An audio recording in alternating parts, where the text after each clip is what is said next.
Hello everyone, welcome to the 18th episode of the Green Regimen series.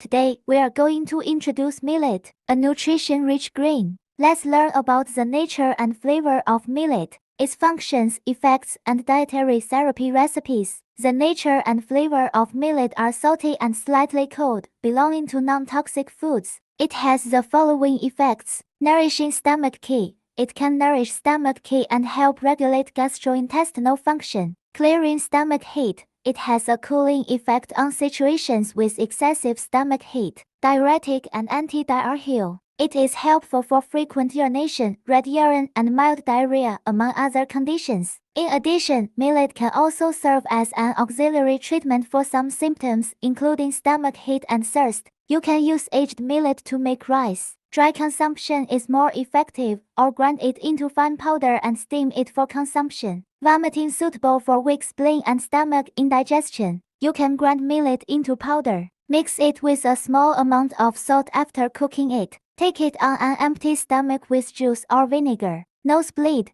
You can use millet powder mixed with water for consumption. Insomnia and weak stomach for those who are unresponsive to general sedatives. You can use 9 to 15 grams of millet, mix it with 5 grams of Pinellia tonata, and decoct it in water for consumption. Pregnant women with yellowish vaginal discharge or bean juice. You can use 50 grams of millet and 50 grams of astragalus. Decoct and consume 3 times a day. Millet is a very healthy ingredient with various dietary therapy applications. I hope these introductions are helpful to you. If you want to try these dietary therapy recipes, please remember to use them as instructed. In the next episode, we will bring you more knowledge about Green Regimen. Please stay tuned.